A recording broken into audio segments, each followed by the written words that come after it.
Hello बच्चों, मेरा नाम सर्वेश यादव और आज हम लोग पढ़ने वाले हैं क्लास 12th का फिजिक्स।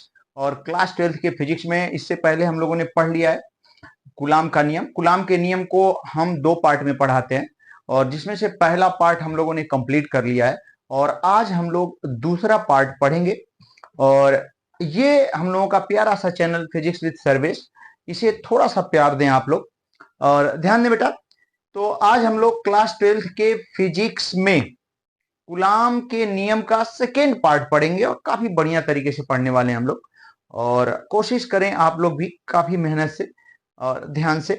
तो देखें बेटा, जो टॉपिक का नाम है हम लोगों का केस सेकेंड है, यहां पे केस सेकेंड।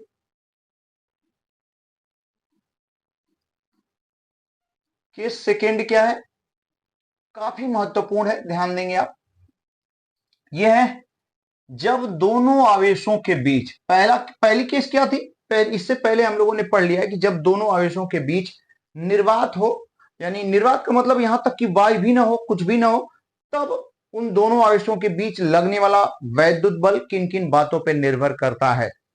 सुन लें, हम लोग खूब बढ़िया से जानते हैं कि जब दो आवेशित वस्तुएं एक दूसरे के पास रखी होती हैं तो उनके बीच वैद्युत बल कार्य करता है। ये पहले से हम लोगों को पता है, लेकिन वो वैद्युत बल कितना लगता है, यानी वैद्युत बल का परिमाण जो है, मान किन किन बातों पर निर्भर करता है, ये बताने वाले वैज्ञानिक कूलाम थे।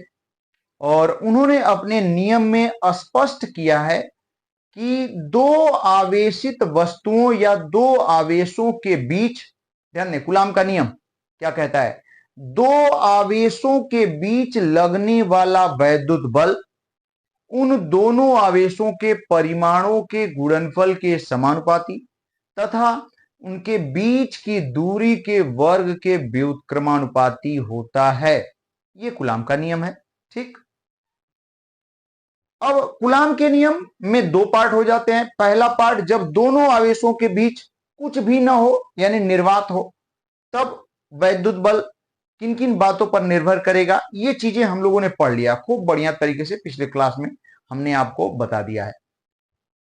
अब इस क्लास में बेटा हम लोग पढ़ने वाले हैं कि जब दोनों आवेशों के बीच कोई माध्यम रख दिया जाए, कोई परावैद्युत पदार्थ रख दिया जाए। परावैद्युत, पहले परावैद्युत वर्ड बार बार आएगा हम लोगों के सामने, परावैद्युत। तो यहां पे परावैद्युत शब्द से मतलब है कुचालक पदार्थ।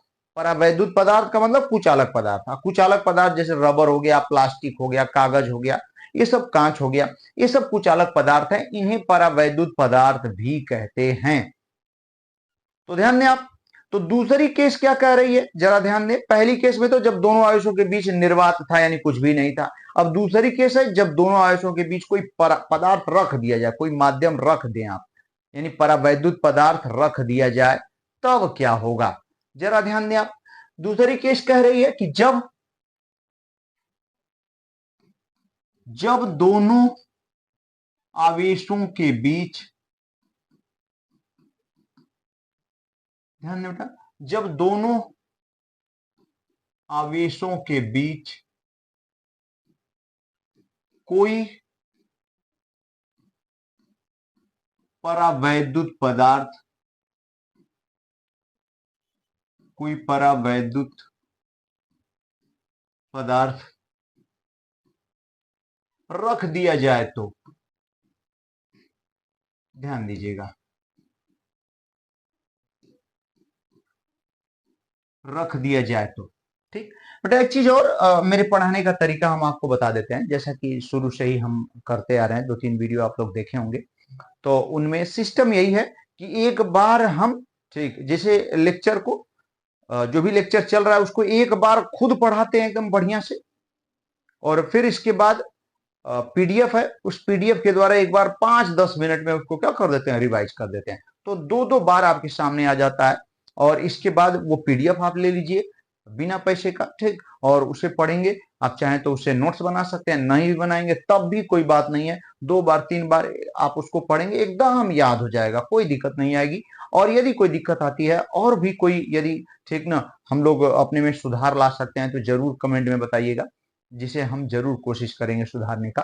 तो देखिए बेटा ध्यान दीजिएगा, जब दोनों आवेशों के बीच कोई परावैद्युत पदार्थ रख दिया जाए तो क्या होगा। अभी अभी हमने बताया कि परावैद्युत पदार्थ का मतलब कुचालक पदार्थ है। कुचालक पदार्थ का मतलब कांच, प्लास्टिक, रबर, कागज, ये सब कुचालक पदार्थ हैं। इनको दो आवेशों के बीच यदि हम रख देते हैं तो क्या होने वाला है, जरा देखिए ध्यान दीजिएगा। मान लेते हैं भैया, ध्यान दीजिएगा, मान लेते हैं ये दो, हालांकि बिंदु आवेश होते हैं लेकिन हमने थोड़ा बड़ा बना दिया। मान लेते हैं कि ये दो आवेश हैं, एक आवेश है यहाँ पे, हमने मान लिया ये Q1 है, और दूसरा आवेश यहाँ पे है, ये क्या है, Q2 है। ठीक, और दोनों आवेशों के बीच कोई परावैद्युत पदार्थ ठीक रख दिया गया है, ध्यान दीजिएगा। ठीक, इन दोनों आवेशों के बीच कोई परावैद्युत पदार्थ आपने रख दिया, कोई परावैद्युत पदार्थ आपने रख दिया इन दोनों आवेशों के बीच, ऐसे। ठीक, कोई परावैद्युत पदार्थ रख दिया आपने दोनों आवेशों के बीच, ठीक ना। अब इसका इनके बीच की दूरी कितनी है, स्मॉल आर। और जानते हैं एक चीज और, ठीक, नया नाम यहां पे आएगा, देखने को मिलेगा। जब दोनों आवेशों के बीच कोई परावैद्युत पदार्थ रख दिया जाए तो क्या होता है, कूलाम का नियम क्या कहता है।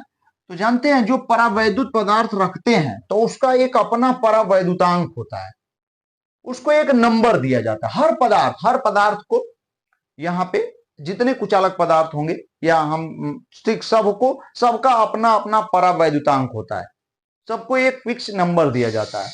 अब आप कहेंगे कि वो परावैद्युतांक क्या है, ठीक, परावैद्युतांक क्या है। तो जैसे प्लास्टिक का भी, कांच का, रबर का, कागज का, पानी का, सबका अपना अपना परावैद्युतांक होता है। अब ये परावैद्युतांक क्या है, डाइलेक्ट्रिक कांस्टेंट कहते हैं इंग्लिश में से। तो ये डाइलेक्ट्रिक कांस्टेंट क्या है, परावैद्युतांक क्या है, तो समझेंगे। वो परावैद्युतांक बार बार हम बताएंगे, थोड़ा याद रखने की कोशिश करिएगा। ये जो परावैद्युतांक है ना, ये उस पदार्थ की चालकता को प्रदर्शित करता है कि वो पदार्थ कितना चालक है, उसकी चालकता कितनी है। पदार्थ जितना अधिक चालक होगा, उसकी चालकता जितनी अधिक होगी, जितना उसमें आसानी से आवेश को प्रवाहित किया जा सकता है, उसका परावैद्युतांक उतना ही अधिक होता है। ध्यान दीजिएगा, जो पदार्थ जितना अधिक चालक होगा उसका परावैद्युतांक यानी डाइलेक्ट्रिक कांस्टेंट उतना ही अधिक होगा, परावैद्युतांक। ध्यान दीजिएगा, तो उतना ही, जैसे एग्जांपल हम बता देते हैं, ठीक। परावैद्युतांक, ये ऐसे परावैद्युतांक लिखा जाता है भैया, हर पदार्थ का परावैद्युतांक होता है, ठीक। जिस पदार्थ में आवेश का प्रवाह जितना आसानी से होता है उसका परावैद्युतांक उतना ही अधिक होता है, ठीक। सबसे कम और सबसे अधिक हम आपको बता देते हैं परावैद्युतांक। तो सबसे कम परावैद्युतांक के मिनिमम, ठीक, जानते हैं कितना होता है, 1 माना गया है, 1 के मिनिमम 1 होता है। और ये किसके लिए, निर्वात या वायु के लिए, समझ लीजिए, ध्यान दें आप, निर्वात या किसके लिए, वायु के लिए, निर्वात या वायु के लिए, ठीक, कि मिनिमम परावैद्युतांक मिनिमम कितना होता है, 1, मिनिमम 1 होता है, सबसे न्यूनतम परावैद्युतांक, ठीक, 1 होता है। के मैक्सिमम, सबसे अधिक परावैद्युतांक भैया वो इनफाइनाइट होता है, और जानते हैं अनंत होता है। और किसके लिए होता है, धातुओं के लिए। तो स्पष्ट नाम से ही क्लियर हो गया, इतने से तो आप समझ ही गए होंगे कि इसका मतलब धातुओं का परावैद्युतांक सबसे अधिक है, यानी इनकी चालकता अधिक होती है, इसलिए परावैद्युतांक भी अधिक होता है, ठीक। और निर्वात या वायु दुनिया का सबसे, हम या ऐसे कह सकते हैं कि सबसे कम चालकता किसकी होती है, निर्वात या वायु की चालकता सबसे कम होती है, सबसे कम होती है। उसमें आवेश का प्रवाह आसानी से नहीं हो सकता है। जैसे एग्जांपल एक बता देते हैं, जैसे कोई तार है, वायर है, अनकोटेड है, इस पे कोई प्लास्टिक का कवर नहीं है, ठीक, और इसमें धारा प्रवाहित हो रही है। यदि इसको आप टच कर दें, इसको ऐसे टच कर देंगे तो करंट लग जाएगी, करंट मार देगी। लेकिन ध्यान दिया, जब तक इसमें गैप रहेगा, वायर और हमारे हाथ अंगुली के बीच जब तक गैप रहेगा तब तक हमें करंट नहीं लगेगी। इसका कारण है कि उसके बीच में क्या है, हवा है, और हवा बहुत ज्यादा कुचालक होती है, ठीक, यानी उसमें आवेश चल नहीं सकता, धारा प्रवाहित नहीं हो सकती, जिसके कारण हम लोगों को करंट नहीं लगती है। और जब वायु, ठीक, वायु बहुत अधिक कुचालक है, यानी उसकी चालकता बहुत कम है, तो उसका परावैद्युतांक भी बहुत कम होता है। तो वायु या निर्वात का परावैद्युतांक लगभग 1 होता है। निर्वात का तो एकदम 1 होता है, वायु का 1 पॉइंट समथिंग होता है, लेकिन उसको भी 1 मान लिया जाता है। तो कोई पूछे कि सबसे कम परावैद्युतांक, तो किसका बताएंगे, निर्वात या वायु का होता है। और सबसे अधिक परावैद्युतांक धातुओं का होता है। इनके बीच में और सभी पदार्थों का परावैद्युतांक होता है, जिनको याद करने की जरूरत नहीं है। तो ये परावैद्युतांक, इसका मतलब आज से आप एकदम नहीं भूलेंगे, ये याद रखिएगा, जिसका परावैद्युतांक जितना ज्यादा होगा उसकी चालकता उतनी ही अधिक होगी, या जिसकी चालकता जितनी अधिक होगी उसका परावैद्युतांक उतना ही अधिक होगा। ठीक, जैसे एग्जांपल हम बात यहां पे ध्यान दीजिएगा, मान लेते हैं दो पदार्थ है, एक का ए है बी है, ए का परावैद्युतांक मान लेते हैं 10 है और बी का परावैद्युतांक मान लेते हैं कितना है, 15 है। तो आपसे कोई पूछे यहां पे कि कौन ज्यादा चालक है, तो आप फट से बताएंगे कौन है, बी। परावैद्युतांक को देखकर हम बता सकते हैं कि उसकी चालकता अधिक है कि कम है। इसका मतलब यहां पे बी अधिक चालक है और ए क्या है, कम चालक है। तो उम्मीद है परावैद्युतांक अब नहीं भूलेंगे आप लोग, एकदम याद रखिएगा। परावैद्युतांक हर पदार्थ का अपना अपना परावैद्युतांक होता है, ठीक, एक अंक दिया गया है, वो अंक परावैद्युतांक किसको प्रदर्शित करता है, उसकी चालकता को। जो पदार्थ जितना अधिक चालक होगा उसका परावैद्युतांक उतना ही अधिक होगा। वायु का परावैद्युतांक सबसे कम या निर्वात का 1 होता है, जबकि सबसे अधिक परावैद्युतांक धातुओं का होता है। ठीक, आगे भी बताएंगे हम, ठीक, आप लोग भूलेंगे नहीं। हाँ देखें बेटा सभी लोग, मेरे प्यारे बच्चों, देखें हम लोग पहुंच चुके हैं कूलाम के नियम का केस सेकंड क्या कह रहा है, जब दोनों आवेशों के बीच कोई परावैद्युत पदार्थ रख दिया जाए तो दोनों आवेशों के बीच दो आवेश Q1 Q2 हैं और इनके बीच की दूरी स्मॉल r है, इनके बीच कोई परावैद्युत पदार्थ, कुचालक पदार्थ रख दिया गया है, जिसका परावैद्युतांक हम मान लेते हैं कितना है, k, जिसका परावैद्युतांक कितना है, k है, ठीक ना। तो देखिए बेटा, जिसका परावैद्युतांक k है, तो अब हम करेंगे क्या है, यहाँ पे Q1 Q2 दो आवेश है, इनके बीच कोई परावैद्युत पदार्थ रख दिया गया और जिसका परावैद्युतांक k है और दोनों के बीच की दूरी स्मॉल r है। तो अब कूलाम का नियम में थोड़ा सा चेंज होता है, देखिए क्या चेंज होता है। तो अब कूलाम के नियम में क्या होता है हम लोग देखेंगे यहाँ पे, ठीक, कूलाम के नियम से, अब कूलाम का नियम क्या कहता है, ठीक, कूलाम के नियम से, अब कूलाम का नियम यहाँ पे तो 3 स्टेप में हो जाता है। अब ध्यान दीजिएगा, कूलाम का नियम हम लोग पहले ही पढ़े हैं कि दो आवेशों के बीच लगने वाला जो वैद्युत बल है, अब मान लेते हैं इनके बीच जो लगने वाला वैद्युत बल है Fm है। तो दो आवेशों के बीच लगने वाला जो वैद्युत बल होता है, दोनों आवेशों के गुणनफल के समानुपाती, उनके बीच की दूरी के वर्ग के व्युत्क्रमानुपाती होता है। चलिए ठीक है, ठीक, निर्वात के लिए। लेकिन जब कोई माध्यम आ जाता है तब इनके बीच जो लगने वाला वैद्युत बल है, ध्यान देंगे आप, तो वो क्या कहता है कूलाम के नियम से, तो एक स्टेप बढ़ जाता है। ध्यान दें आप, ये दोनों स्टेप तो पिछले वाले से ही है। जैसे हम लोग यहाँ पे लिख सकते हैं कि दो आवेशों के बीच लगने वाला वैद्युत बल उन दोनों आवेशों के मानों के गुणनफल के समानुपाती, एकदम सही। फिर ध्यान दें बेटा, ठीक, दोनों आवेशों के बीच लगने वाला वैद्युत बल उन दोनों आवेशों के बीच की दूरी के वर्ग के व्युत्क्रमानुपाती, ये भी सही है, ये भी हम लोग पढ़े हैं। एक तीसरा स्टेप ध्यान दीजिएगा मेरे प्यारे बच्चों, ध्यान दे बेटा आप लोग, ठीक, Fm is inversely proportional to k, ठीक, ये कैपिटल के है, ठीक ना, ये, और यहां पे ये 3 इक्वेशन बन जाते हैं। पहला इक्वेशन है, ये दूसरा इक्वेशन है, और ये कौन सा इक्वेशन है, तीसरा। 3 इक्वेशन, मतलब यहां तीसरे को जानिए कि जिस पदार्थ का परावैद्युतांक जितना अधिक होगा, जितने अधिक परावैद्युतांक वाले पदार्थ को रखेंगे आवेशों के बीच, तो वैद्युत बल उतना ही क्या होगा, कम होगा। देख रहे ना, व्युत्क्रमानुपाती है, जितना ज्यादा परावैद्युतांक वाले पदार्थ को यहाँ पे रखेंगे दोनों आवेशों के बीच वैद्युत बल उतना ही कम लगता है। ठीक, थोड़ा सा ये दूसरा वाला कठिन है, ध्यान दीजिएगा आप लोग। अब हम लोग बेटा आगे बढ़ते हैं। यहाँ पे क्या देखने को मिलता है, अब तीनों समीकरणों को जब एक साथ रखेंगे तो क्या मिलेगा, समीकरण फर्स्ट, सेकेंड एवं किससे हो, थर्ड से। ठीक, समीकरण फर्स्ट, सेकेंड एवं थर्ड से, तीनों समीकरणों को जब एक साथ हम लोग लिखेंगे तो देखिए क्या मिलता है, समझेंगे आप। एक साथ यदि लिखेंगे बेटा तो एफएम, अब आप हमने बताया है, ठीक, पिछले क्लास से ही लगातार बताते चल रहे हैं हम, ठीक, कि इधर की वैल्यू यदि सेम है और कई इक्वेशन है, सबको एक ही इक्वेशन बनाना है, समानुपाती का चिन्ह है, तो इधर का सब क्या हो जाएगा, मल्टीप्लाई हो जाएगा। ठीक, तो अब हम लोग यहाँ पे लिख पाएंगे बेटा, ठीक ना, FM is directly proportional to, ठीक, इधर पूरा मल्टीप्लाई हो जाएगा, तो Q1 Q2 अपान, ठीक, क्या अपान के आर स्क्वायर लिख सकते हैं इसको, ठीक ना, जब मल्टीप्लाई करेंगे तो क्या हो जाएगा, Q1 Q2 अपान के इंटू क्या आर स्क्वायर, ये हो जाएगा, इसका मल्टीप्लाई करेंगे तो यही आएगा। ठीक है, अब बात आ जाती है कि हमें समानुपाती के चिन्ह को हटाना है और बराबर लिखना है।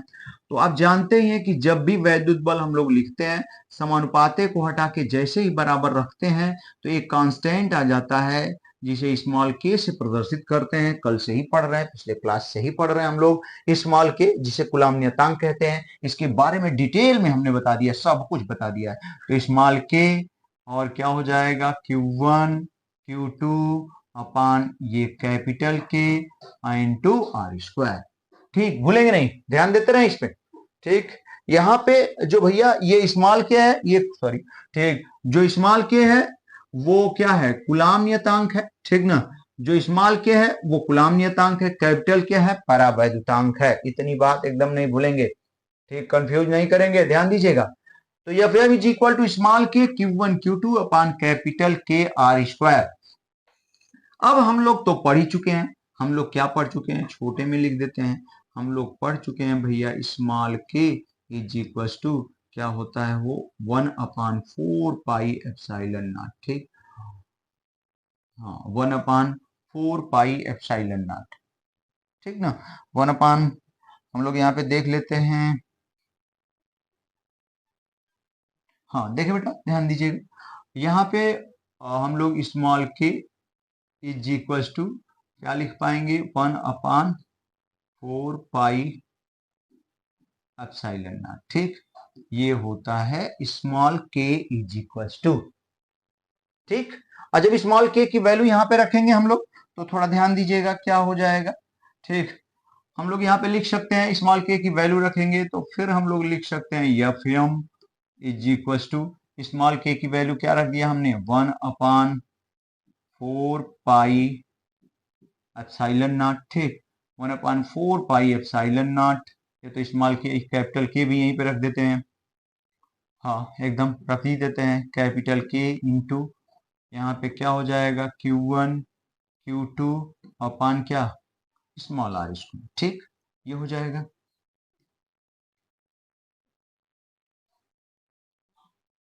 ठीक, ये है 1/4 pi F M, F M is equal to 1/4 pi epsilon naught capital K Q1 Q2 by R square.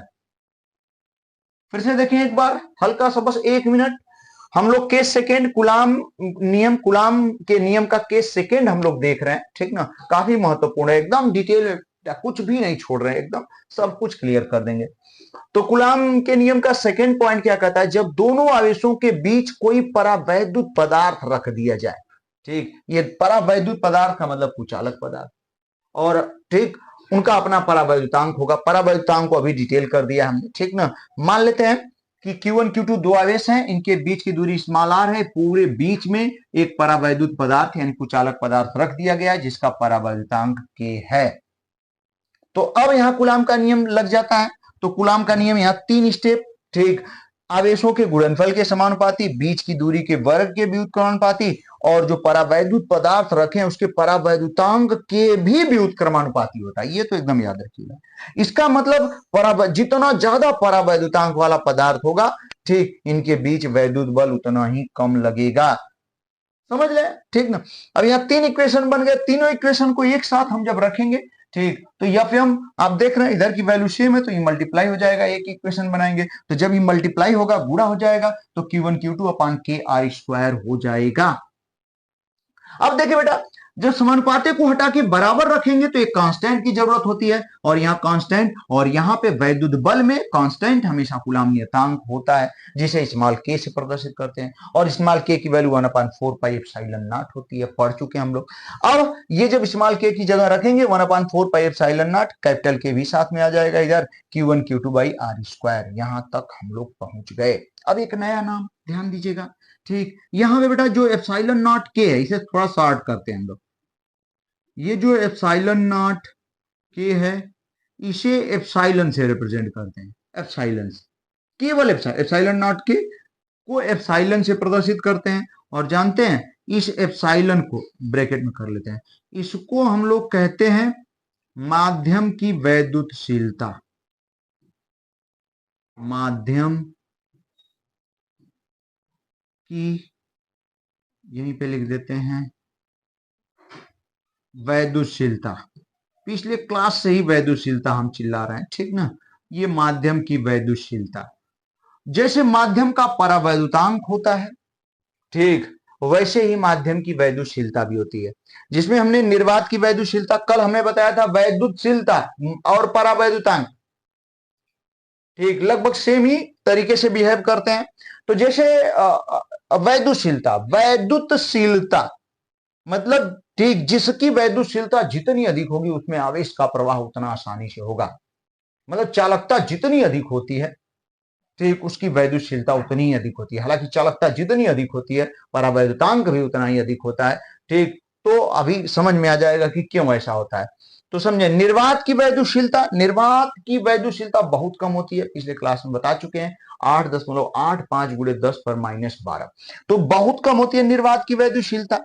अब निर्वात की वैद्युतशीलता में समझिए, निर्वात की वैद्युतशीलता में यदि किसी माध्यम के परावैद्युतांक से गुणा कर दें, ठीक, किसी माध्यम के परावैद्युतांक से गुणा कर दें, तो उस माध्यम की वैद्युतशीलता मिलती है। निर्वात की वैद्युतशीलता ये फिक्स वैल्यू है। अब अलग अलग माध्यमों का परावैद्युतांक अलग अलग होगा। अब जिस माध्यम के परावैद्युतांक से गुणा करेंगे, उसी माध्यम की वैद्युतशीलता मिलेगी। जैसे निर्वात की वैद्युतशीलता में कागज के परावैद्युतांक से गुणा करेंगे तो कागज की वैद्युतशीलता, निर्वात की वैद्युतशीलता में यदि, ठीक, प्लास्टिक के परावैद्युतांक से गुणा करेंगे तो प्लास्टिक की वैद्युतशीलता। इस तरीके से भैया याद रखिएगा, निर्वात की वैद्युतशीलता में जिस माध्यम के परावैद्युतांक से गुणा करेंगे उसी माध्यम की वैद्युतशीलता मिलती है, एप्सिलॉन, जिसे एप्सिलॉन से रिप्रेजेंट कर, एप्सिलॉन नॉट है, ये एप्सिलॉन है, ठीक, घबराइए नहीं, आगे और बढ़िया से क्लियर हो जाएगा। अब बताएं बेटा, एप्सिलॉन नॉट के को एप्सिलॉन से रिप्रेजेंट कर दिया गया, तो यहाँ एप्सिलॉन नॉट के को हटा के एप्सिलॉन लिख सकते हैं, एकदम लिख सकते हैं। तो एक नया formula F M is equal to क्या हो जाएगा, 1/4 पाई ना एप्सिलॉन, 1/4 पाई एप्सिलॉन, और क्या हो जाएगा Q1 Q2 अपान क्या चीज, आर स्क्वायर, ठीक। F M is equal to 1/4 pi epsilon Q1 Q2 by R square, ये हो जाएगा। अब देखिए आप जरा, एप्सिलॉन हो गया, ठीक, F M is equal to 1/4 pi epsilon Q1 Q2 by R square. हाँ ठीक है, एप्सिलॉन ऊपर हमने बता ही दिया कि ये क्या है, माध्यम की वैद्युतशीलता है। चलिए अब हम लोग यहाँ पे कुछ नोट के पॉइंट देखेंगे जो काफी महत्वपूर्ण है, आगे यूज होंगे, तो थोड़ा ध्यान दीजिएगा आप लोग भैया, ठीक। कुछ नोट के पॉइंट हम लोग देखने वाले हैं।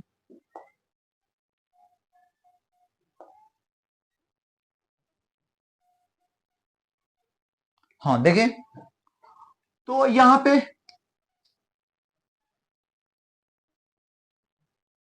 हाँ देखें, नोट का पहला पॉइंट,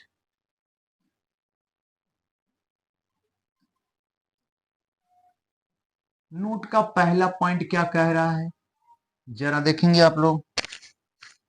हाँ सुने, हम नोट का पहला पॉइंट क्या कह रहा है, देखिए यहां पे जो आपने देखा कि एप्सिलॉन नॉट, एप्सिलॉन नॉट के, ठीक, या इसको हम उल्टा लिख देते हैं। आपने देखा कि जो एप्सिलॉन की वैल्यू है, एप्सिलॉन, वो किसके बराबर है, epsilon naught K. Epsilon is equal to epsilon naught K बराबर है, ठीक है, एकदम सही। अब आप सब जानते हैं बेटा, सब जानते हैं कि ये जो एप्सिलॉन नॉट है वो कांस्टेंट है, ठीक। यहाँ पे ब्रैकेट में हम लिख देते हैं, यहाँ पे एक एक बच्चा जान रहा है, कल से ही बता रहे हैं हम इसको। एप्सिलॉन नॉट क्या होता है, ये नियतांक है, ये कांस्टेंट है, इसकी फिक्स वैल्यू है 8.85 गुणे 10 पर -12, ये एकदम फिक्स है, एप्सिलॉन नॉट कांस्टेंट। अब बताइए इस नियतांक को हटाएंगे तो ये जो एप्सिलॉन है इज डायरेक्टली प्रोपोर्शनल टू के हो जाएगा कि नहीं, एकदम हो जाएगा, ठीक ना। Epsilon is directly proportional to के, इसका मतलब क्या हुआ कि एकदम स्पष्ट हो गया कि परावैद्युतांक जितना अधिक होगा एप्सिलॉन भी उतना ही अधिक होगा। ये तो हम कब्बे से चिल्ला रहे हैं, ठीक ना, कि जिसकी चालकता अधिक होगी उसका परावैद्युतांक भी अधिक होगा। और कल भी बताए थे कि जिसकी चालकता अधिक होगी उसकी वैद्युशीलता भी अधिक होगी। तो इसका मतलब जिस पदार्थ की चालकता अधिक होगी उसका परावैद्युतांक अधिक होगा, परावैद्युतांक अधिक होगा तो उसकी वैद्युशीलता भी अधिक होगी, ठीक। आप सोचे ना, ठीक ना, यहाँ पे ध्यान दें, epsilon is equal epsilon naught के, तो के का मान ये तो फिक्स है, के का मान जितना अधिक होगा तो एप्सिलॉन की वैल्यू उतनी ही अधिक होगी, एप्सिलॉन नॉट में उतना ज्यादा से मल्टीप्लाई करेंगे तो एप्सिलॉन की वैल्यू उतनी ही अधिक आएगी, ठीक। तो हम लोग यहाँ पे लिख सकते हैं, इससे क्या स्पष्ट हो गया, अर्थात कितना बढ़िया पॉइंट यहाँ देखने को मिला हम लोगों को, अर्थात, हाँ अर्थात क्या देखने को मिला, ये वैद्युशीलता है, ये क्या है, परावैद्युता। तो हम लोग क्या लिख सकते हैं, एकदम नहीं भूलेंगे आप, वैद्युशीलता डायरेक्टली प्रोपोर्शनल टू परावैद्युतांक, परावैद्युतांक जितना ज्यादा हो जाएगा वैद्युशीलता उतनी अधिक हो जाएगी, ठीक, ध्यान दीजिएगा। वैद्युशीलता इज डायरेक्टली प्रोपोर्शनल टू परावैद्युतांक इज डायरेक्टली प्रोपोर्शनल टू चालकता, पदार्थ की चालकता जितनी अधिक होगी, ठीक, पदार्थ की चालकता जितनी अधिक होगी, ठीक, उसका परावैद्युतांक उतना अधिक होगा और उसकी वैद्युशीलता भी उतनी ही अधिक होगी, ठीक। कंपटीशन में पूछने वाला पॉइंट है, एकदम याद रखिएगा इसको, नोट का पहला पॉइंट हो गया।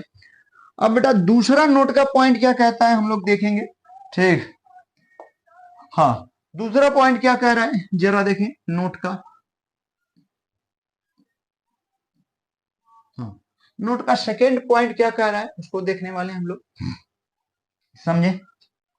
नोट का सेकेंड पॉइंट हम लोग यहां पे कह सकते हैं, आप सोचिए कि यफ जो निर्वात में जो वैद्युत बल लगता है यफ इज इक्वल टू, पढ़ चुके हम लोग, 1/4 pi epsilon not Q1 Q2 upon क्या R²। और वही जब माध्यम में हम लोग देखते हैं, माध्यम में तो F M is equal to 1 अभी अभी देखा हमने 4 पाई एप्सिलॉन नॉट के, ठीक, क्या भैया Q1 Q2 अपान क्या चीज R², एकदम सही, ठीक ना। जब हम लोग कहां पे निर्वात में तो ये वैद्युत बल लगता है, माध्यम में ये, तो यदि हम यफ में एफ एम से डिवाइड कर दें, यफ अपान एफ एम, तो देखिए क्या मिलता है, आप बताइए ना भैया, ध्यान दीजिए इधर, यफ अपान एफ एम, यफ अपान एफ एम डिवाइड करेंगे, यहीं पे कर लीजिए, करेंगे तो सारी चीजें कैंसिल हो जाएंगी, के नीचे है कहां भागेगा, एकदम ऊपर, ठीक, ठीक, पूरी चीजें कैंसिल हो जाएंगी, ठीक ना। लेकिन 1/k है नीचे तो कहां भागेगा ऊपर, आप इसको डिवाइड करके देख सकते हैं और ये आ जाएगा क्या, के इक्वल आएगा K, F upon F M is equal to के, ठीक, एकदम सही। अब के का मान हम लोग पढ़ चुके हैं मिनिमम 1 होता है, और भी निर्वात या वायु के, निर्वात के लिए 1 होता है, मिनिमम 1 होता है, और नहीं तो 1 से क्या होगा, अधिक ही होगा, के का मान 1 से अधिक ही होगा, चाहे किसी भी पदार्थ के लिए ले लीजिए, तो के का मान, हम निर्वात को छोड़ देते हैं, तो इसके अलावा कोई पदार्थ ले लें तो के की वैल्यू हमेशा एक से क्या होती है, अधिक। ठीक, के की वैल्यू एक से अधिक होगी, और जब के की वैल्यू एक से अधिक होगी तो के की वैल्यू जब एक से अधिक होगी तो हम कह सकते हैं यफ अपान क्या भैया, F M is greater than क्या, 1। ठीक, F upon F M is greater than 1। इसका मतलब ये रेशियो एक से अधिक, हमेशा एक से अधिक आएगा। निर्वात को छोड़ दीजिए, आप कोई भी पदार्थ ले लें, यफ अपान यफ एम की वैल्यू एक से अधिक आएगी। इसका मतलब क्या हुआ कि ये रेशियो एक से अधिक तभी आएगा जब ऊपर वाला अधिक होगा, नीचे वाला कम। ऊपर वाला अधिक होगा, नीचे वाला कम होगा, तभी। और ऊपर वाला अधिक का मतलब निर्वात में, इसका मतलब निर्वात में ठीक सबसे अधिक वैद्युत बल लगता है। जब दोनों आवेशों के बीच निर्वात हो तो उस समय वैद्युत बल सबसे अधिक लगता है। और जैसे ही कोई माध्यम रख देंगे तो वैद्युत बल क्या हो जाएगा, कम। वैद्युत बल घट जाता है। जैसे कोई माध्यम रखेंगे भैया तो वैद्युत बल क्या हो जाएगा, कम हो जाएगा, घट जाएगा। ठीक, घट जाएगा। अर्थात माध्यम की उपस्थिति में, निर्वात की तुलना में माध्यम की उपस्थिति में, ध्यान दें, इससे क्या स्पष्ट हो गया यहाँ पे। ठीक, काफी अंदर की चीजें बता रहे हैं, थोड़ा सा कम समझ में आ रहा होगा आप लोगों को, लेकिन घबराने की बात नहीं, इसको बार बार ठीक दिमाग में बैठाने की कोशिश करिए। और ये सब कंपटीशन की चीजें हैं, काफी महत्वपूर्ण है। ठीक, दिमाग में बैठाने की कोशिश करें और देखिए क्या कह रहा है। ठीक, अर्थात हम लोग यहाँ पे लिख सकते हैं, अर्थात इससे, हाँ, अर्थात इससे स्पष्ट होता है कि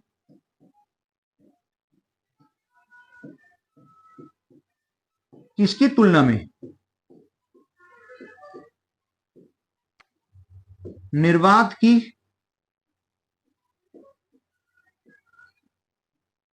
तुलना में माध्यम रखने पर वैद्युत बल क्या हो जाता है, बढ़ जाता है। समझ गए होंगे आप लोग, वैद्युत बल क्या हो जाता है, बढ़ जाता है। ठीक ना, ये F upon F M is greater than 1। ठीक, F upon F M is greater than 1। इसका मतलब, ठीक, ये इसका मतलब इससे एकदम स्पष्ट हो रहा है कि एफ एम, ये रेशियो एक से अधिक हमेशा रहता है, हमेशा एक से अधिक ही रहेगा। इसका मतलब ऊपर वाला हमेशा नीचे वाले से अधिक ही रहेगा। ऊपर निर्वात में, तो इसका मतलब जैसे कोई माध्यम रखेंगे निर्वात की तुलना में तो उन आवेशों के बीच वैद्युत बल क्या हो जाएगा, घट जाएगा। ठीक, सॉरी सॉरी सॉरी, हाँ, यहाँ पे क्या हो जाएगा, घट जाता है। ठीक, घट जाता है, याद रखेंगे ये चीजें। तो ये हम लोगों ने देखा यहाँ पे नोट के दो दो पॉइंट कि वैद्युतशीलता और परावैद्युतांक में क्या संबंध होता है चालकता के साथ। और हमने बता दिया निर्वात की तुलना में यदि कोई माध्यम रखेंगे आवेशों के बीच तो वैद्युत बल कम हो जाएगा। निर्वात की तुलना में यदि कोई माध्यम रखेंगे आवेशों के बीच तो वैद्युत बल घट जाएगा। अब माध्यम में यदि धातु रख दें, यदि धातु के तारों से जोड़ दें आवेशों को तो क्या होगा, तो देखें भैया, ध्यान दीजिएगा, यहाँ पे इसको मिटा देते हैं हम।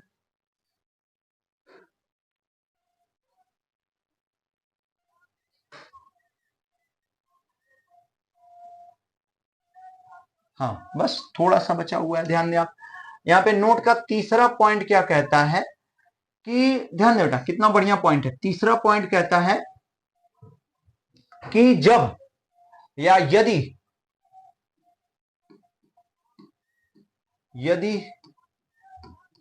दोनों आवेशों को एक चालक तार द्वारा जोड़ दिया जाए, एक चालक तार द्वारा, ठीक, जोड़ दिया जाए तो, ठीक, अगर, हाँ, अगर ठीक चालक तार द्वारा दोनों आवेशों को जोड़ दिया जाए तब क्या होगा।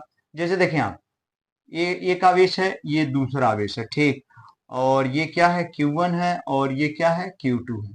इन दोनों को किसके द्वारा, किसी चालक तार से जोड़ दिया हमने, तो जोड़ने का मतलब तार है, चालक है यानी धातु का तार है, तो इसका परावैद्युतांक कितना हो जाएगा भैया, इनफाइनाइट। और आप जानते हैं कि जब दो आवेशों के बीच कोई वैद्युत बल रख दिया जाता है Fm, तो अभी अभी हम लोगों ने पढ़ा है Fm is equal to 1/4 pi epsilon naught K, और क्या भैया Q1 Q2 अपान क्या चीज R स्क्वायर, और यहाँ के इनफाइनाइट है। तो अगर हम लोग इनफाइनाइट यहाँ रखेंगे तो 1/4 पाई एप्सिलॉन नॉट, के की वैल्यू कितनी हमने रख दिया है यहाँ पे इनफाइनाइट, और इनटू क्या भैया हो Q1 Q2 अपान क्या चीज R स्क्वायर। ठीक, अब बताएं ये पूरी वैल्यू इनफाइनाइट है तो पूरी ये मल्टीप्लाई करेंगे किसी से इनफाइनाइट हो जाएगा, और किसी नंबर में इनफाइनाइट से डिवाइड करेंगे तो वैल्यू क्या हो जाती है, 0 यानी शून्य। इसका मतलब दो, एकदम कितना बढ़िया। ठीक, ये सब कंपटीशन में पूछा गया पॉइंट है, याद रखिएगा कि जब दो आवेशों को किसी चालक तार द्वारा जोड़ देते हैं तो पूछ देता है कि उनके बीच वैद्युत बल कितना, दे देगी वैल्यू दे देगा, 1 कूलाम 2 कूलाम, और इन्हें चालक तार द्वारा जोड़ दिया गया, बताइए ठीक कितनी दूरी पर है, तो कितना वैद्युत बल, तो फट से ठीक क्या लगेगा, 0, ठीक ना, 0 वैद्युत बल लगेगा। तो इस तरीके से हम लोगों ने यहां पर ये दूसरा पॉइंट, ठीक, दूसरा कूलाम के नियम का दूसरा पॉइंट एकदम डिटेल में सब कुछ बता दिया हमने, एकदम याद रखिएगा। और अभी हम पीडीएफ के द्वारा इसको ठीक इसको रिपीट कर देते हैं, ठीक, आपको और बढ़िया समझ में आ जाएगा।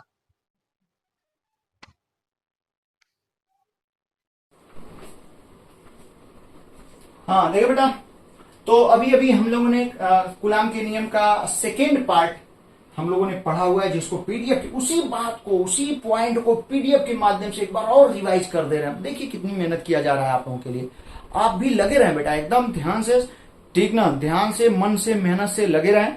ठीक, यदि कोई दिक्कत होती है तो जरूर बताएं, आप ध्यान दीजिएगा, कोशिश पूरी है। देखें केस सेकेंड, दूसरी केस क्या है कूलाम के नियतांक, कूलाम के नियम में दूसरी केस यही है बेटा, ध्यान दीजिएगा कि जब R दूरी पर रखे Q1 व Q2 आवेशों के बीच इस कैपिटल के परावैद्युतांक का एक परावैद्युत पदार्थ रखा हो, तो अभी अभी हमने बताया कि परावैद्युत क्या होता है, कुचालक पदार्थ। परावैद्युतांक क्या होते हैं, एक अंक परावैद्युत पदार्थों को दिया गया है। ठीक, वो अंक क्या प्रदर्शित करता है, वो अंक ये प्रदर्शित करता है कि वो कितने चालक हैं। ठीक, जिनकी चालकता जितनी अधिक होती है उनका परावैद्युतांक भी उतना ही अधिक होता है। सबसे कम परावैद्युतांक वायु या निर्वात का होता है, सबसे अधिक परावैद्युतांक धातुओं का अनंत होता है। ठीक, और सबसे कम एक होता है निर्वात या वायु का। इतनी चीज बता चुके हैं, अभी अभी बताया था हमने, अभी अभी जस्ट। अब देखिए सारी चीजें यहाँ पीडीएफ में मिलने वाली हैं, जरा देखें। तो R दूरी पर दो आवेश Q1 और Q2 R दूरी पर रखे गए, इनके बीच में एक परावैद्युत पदार्थ, कागज, प्लास्टिक, रबर कुछ भी रख दिया गया है, जिसका परावैद्युतांक कैपिटल K है, जैसा कि आप देख पा रहे हैं। अब जरा देखें, ध्यान दीजिएगा। अब यहाँ पे कूलाम का नियम लगाएंगे तो पहली वाली केस में तो 2 ही पॉइंट में निपट गया था, लेकिन यहाँ पे 3 पॉइंट। आवेशों के समानुपाती, गुणनफल के समानुपाती तो होगा ही वैद्युत बल, इन दोनों आवेशों के बीच जो वैद्युत बल लग रहा है Fm, इन दोनों आवेशों के गुणनफल के समानुपाती तो होगा ही। इसके बाद बेटा इनके बीच की दूरी के वर्ग के व्युत्क्रमानुपाती होगा। ये दोनों पॉइंट सेम है, लेकिन एक चीज बढ़ जाता है जो कि कभी नहीं भूलेंगे।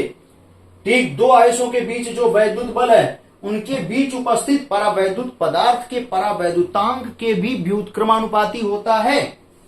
इसका मतलब परावैद्युतांक जितना ज्यादा रहेगा आवेशों के बीच वैद्युत बल उतना ही क्या होता जाएगा, कम, और परावैद्युतांक जितना कम रहेगा वैद्युत बल उतना ही ज्यादा। इसका मतलब परावैद्युतांक जब सबसे कम रहेगा तो वैद्युत बल सबसे अधिक लगेगा, अब परावैद्युतांक जब सबसे अधिक रहेगा तो वैद्युत बल कम लगेगा। तो सबसे कम परावैद्युतांक वायु या निर्वात के लिए होता है। इसका मतलब आवेशों के बीच यदि वायु या निर्वात हो तो परावैद्युतांक सबसे कम होगा, और परावैद्युतांक सबसे कम होगा तो वैद्युत बल सबसे अधिक होगा। तो आपसे पूछा जा सकता है कि दो आवेशों के बीच वैद्युत बल का मान कब अधिकतम होता है, तो आप एकदम स्पष्ट जवाब देंगे जब दोनों आवेशों के बीच क्या हो, निर्वात हो या वायु हो। तो इस स्थिति में दोनों आवेशों के बीच वैद्युत बल अधिकतम होता है। फिर आपसे पूछ दिया जाएगा कि दोनों आवेशों के बीच वैद्युत बल कब अधिकतम होगा, तो आप समझ जाएंगे, कब न्यूनतम होगा।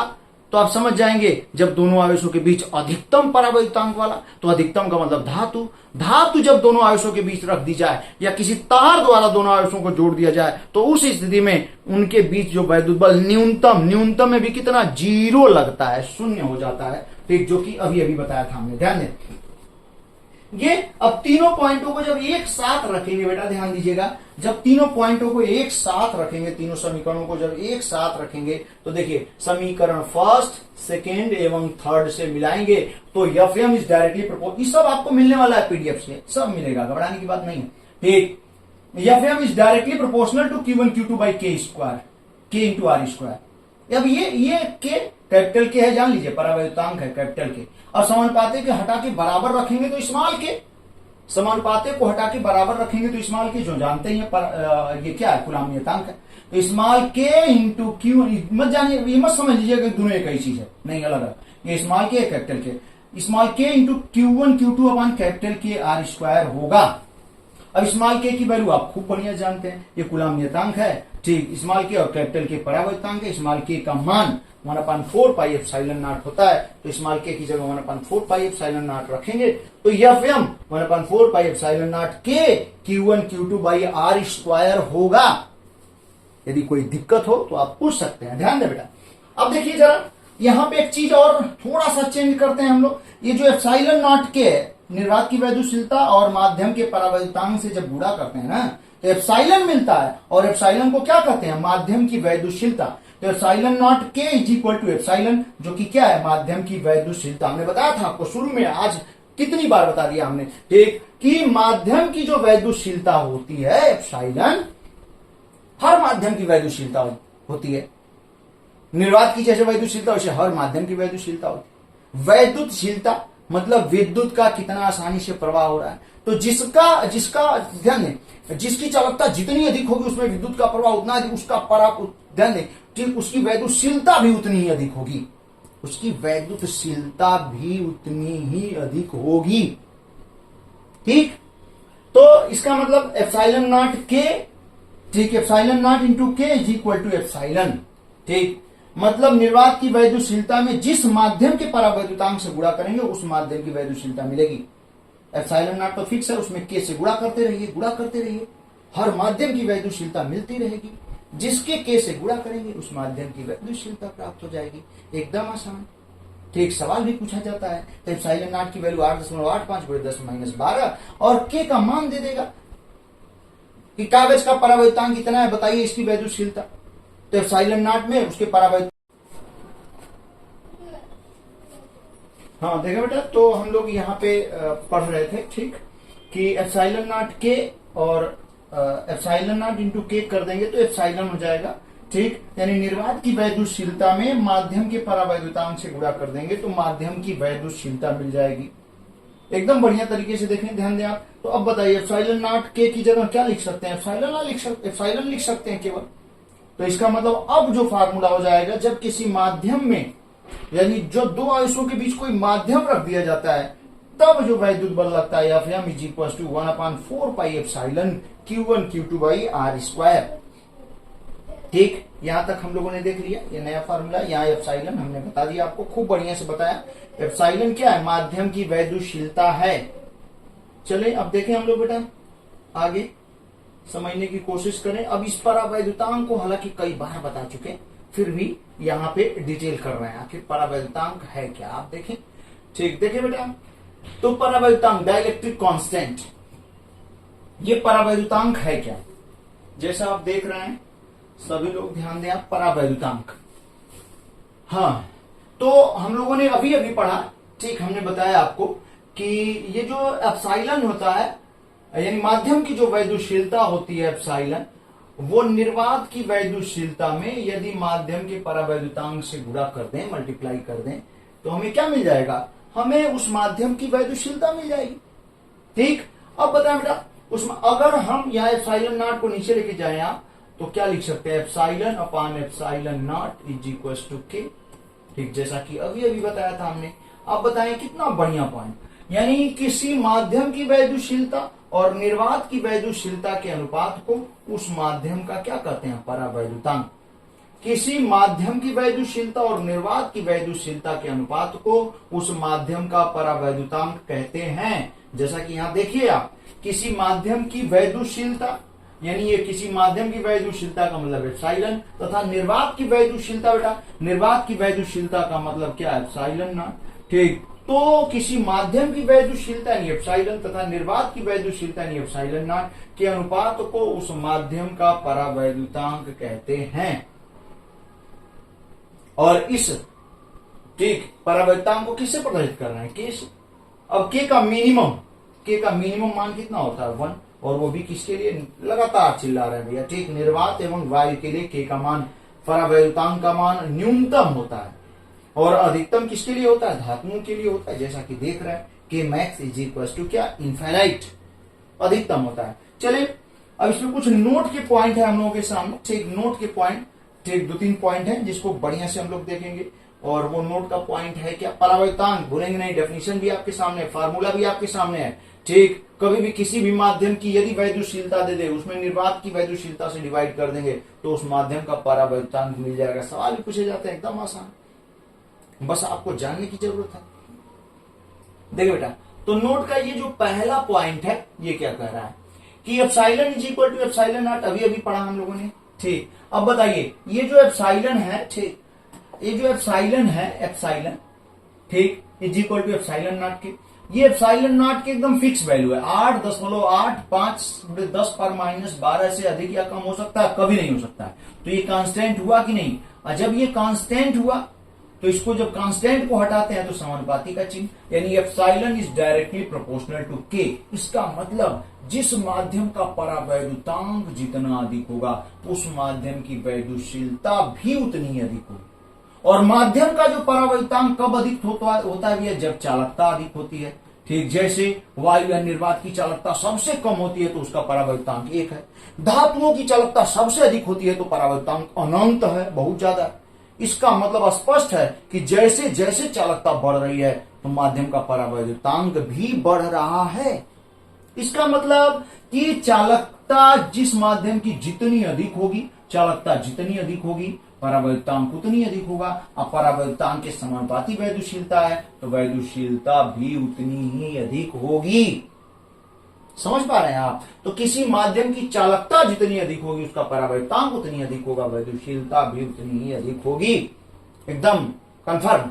ठीक, अब देखिए बेटा, यहां हमने लिख दिया हुआ है एकदम, वैद्युशीलता इज डायरेक्टली प्रोपोर्शनल टू परावैद्युतांक और परावैद्युतांक इज डायरेक्टली प्रोपोर्शनल टू चालकता। ठीक, एकदम सही। अब इसके नीचे देखें, अर्थात जिस पदार्थ की चालकता जितनी अधिक होगी उस पदार्थ का परावैद्युतांक एवं वैद्युशीलता भी उतनी ही अधिक होगी। ये नोट का पॉइंट है, एकदम याद रखिएगा। फिर दूसरा पॉइंट एफएम, जो कि बता चुके हैं, कई बार बता दिया हमने। FM is directly proportional to 1/k, मतलब माध्यम का परावैद्युतांक जितना अधिक होगा आवेशों के बीच वैद्युत बल उतना ही, मतलब दो आवेशों के बीच जो माध्यम रखा है उसका परावैद्युतांक जितना अधिक होगा आवेशों के बीच वैद्युत बल उतना कम होगा। ठीक, वैद्युत बल घटता जाता है, अर्थात जब आवेशों के बीच वायु या निर्वात हो तो के का मान सबसे कम होगा, के का मान सबसे, जिससे वैद्युत बल सबसे क्या होगा, अधिक होगा। सही बात। ठीक, फिर तीसरा हम लोगों का, जब आवेशों, ठीक, जब दोनों आवेशों को किसी चालक तार द्वारा, बहुत बार पूछा जाता है कंपटीशन में, जब दोनों आवेशों को किसी चालक तार द्वारा जोड़ दिया जाए तो के का मान है, तार का धातु है, ठीक, चालक है, चालक का परावैद्युतांक अनंत होगा। तो जब Fm इक्वल टू 1/4 के Q1 Q2/r², तो के का मान क्या होगा, इनफाइनाइट। जब के का मान इनफाइनाइट रखेंगे तो अनंत से किसी भी संख्या में डिवाइड करेंगे तो Fm की वैल्यू क्या हो जाएगी, 0। तो एकदम आज से याद रखिएगा, जब दो आवेश हैं उनको चालक तार द्वारा जोड़ दीजिए या कोई धातु की प्लेट के दूसरे को टच करते हुए रख दीजिए आप, तो उस स्थिति में दोनों आवेशों के बीच वैद्युत बल 0 होता है। ठीक, एकदम सही। ठीक ना, अब देखिए बेटा, तो ये तीनों पॉइंट के साथ हम लोगों ने कूलाम के नियम का दूसरा पार्ट भी क्या कर लिया, समाप्त। ठीक, दूसरा पार्ट भी समाप्त कर लिया। अब कूलाम के नियम का सदिश रूप, जो कि अगले लेक्चर में हम लोगों को देखना है। ठीक, अगले वीडियो में, यहां तक ही हम पढ़ाए थे अभी, तो यहां तक हम लोगों ने देख लिया। ठीक, तो वीडियो देखने के लिए बेटा बहुत बहुत बहुत धन्यवाद, एकदम दिल से आत्मा से आप लोगों को धन्यवाद। और मेहनत करते रहिए, एकदम पढ़ाई में मन लगाइए, नहीं लग रहा है जबरदस्ती लगाइए, लेकिन लगाइए, पढ़ाई के अलावा कुछ भी। ठीक, पढ़ाई के अलावा किसी चीज पे ध्यान न दे बेटा, फालतू चीजों से एकदम दूर रहें। और आप समझ रहे होंगे हम क्या कहना चाह रहे हैं, इसलिए बस बस बस मेहनत करें। ठीक, वीडियो देखने के लिए बहुत बहुत धन्यवाद। और भी कोई सजेशन हो मेरे लिए तो आप जरूर मुझे सजेस्ट करें। कोई दिक्कत आ रही है, कोई समस्या आ रही है पढ़ाई में, तो आप जरूर हमें बताएं। ठीक, या कुछ हमारे द्वारा, ठीक, हमारे द्वारा कोई किसी तरीके का उपाय आपके लिए हो सकता है, तो हम किसी भी तरीके से पीछे नहीं हटने वाले हैं बेटा। ठीक, आप जो कहेंगे वो हम एकदम करने के लिए तैयार हैं। ठीक, आप हमसे किसी भी तरीके की हेल्प ले सकते हैं पढ़ाई के लिए। ठीक, हाँ, धन्यवाद, बहुत बहुत धन्यवाद।